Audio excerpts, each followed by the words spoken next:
ఈ పిల్లి మొగ్గలన్నీ ఎవరు కనుక్కోలేరు తల్లి, ఎవరు కనుక్కోలేరు. ప్రజలందరికీ ఇవన్నీ ఎరుకే.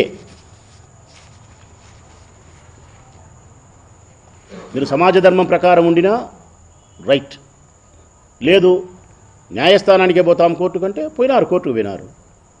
ఆ ఎంఓయూ రద్దు చేసినాడు, మీరు బెయిల్ రద్దుకు ప్రయత్నం చేసినారు, ఆయన ప్రొటెక్ట్ చేసుకున్నాడు. ఎన్సీఎల్టీలో ఆయన గెలిచినాడు, నేషనల్ కంపెనీ ట్రిబ్యునల్ లాలో ఆయన గెలిచినాడు. మీరు మళ్ళీ చెన్నై పైకోర్టులో వేసినారు, రైట్.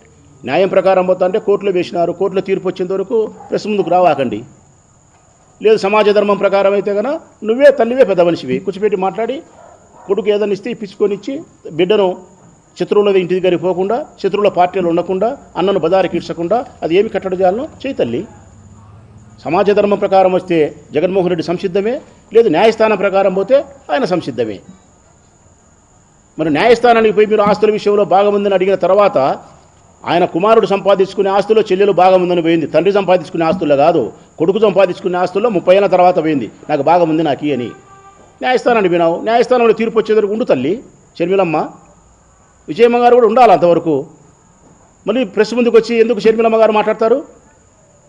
మా ఆయన షెడ్డోడు, మా ఆయన అన్న పదానికే కలంకము, అన్న ఉంటే శత్రువులు అవసరం లేదు, ఎన్నెన్ని సైతాన్ సైన్యము, చెడ్డ ముఖ్యమంత్రి, ఏంటేంటో మాట్లాడినారు. ప్రతిసారి ప్రెస్ ముందుకు వచ్చి రావాకండి. ప్రెస్ ముందుకి న్యాయస్థానాన్ని మీరు నమ్ముకొని ఉంటారా? ప్రెస్ ముందుకు రావాకండి.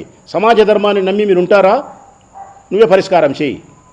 ఈ రెండు కాదు మేము ప్రెస్ ముందుకు వచ్చి మాట్లాడతామా, ఆయన వ్యక్తిత్వాన్ని హననం చేస్తామంటే రాచమల్ల లాంటి అభిమానులు, ప్రాణమిచ్చే వాళ్ళు లక్షల మంది ప్రొద్దుటూరు నుంచి ఇచ్చాపురం వరకు ప్రతిరోజు ఉంటాం తల్లి, ప్రతిరోజు మాట్లాడతాం. మా నాయకుడి వ్యక్తిత్వాన్ని హననం నుంచి కాపాడేదానికి, వాస్తవ సత్యాన్ని ప్రజలకు చెప్పేదానికి. చివరిగా పూజనీయ భావం కలిగినటువంటి తల్లితో సమానమైన విజయమ్మ గారికి క్షమించు తల్లి, ఇటువంటి పరిస్థితి వస్తుందని అనుకోలే. మనసును బండ చేసుకొని మాట్లాడుతున్న తల్లి, నా నాయకుని కోసం ఈ అధర్మాన్ని భరించలేక, ఆయన వ్యక్తిత్వాన్ని ఇంత నీచంగా మీరు హననం చేస్తా అంటే తట్టుకోలేక మాట్లాడుతున్నా.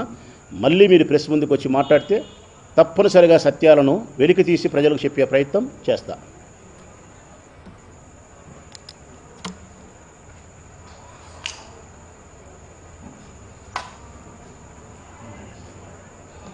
అయిపోయిందే, కట్ చేసిన.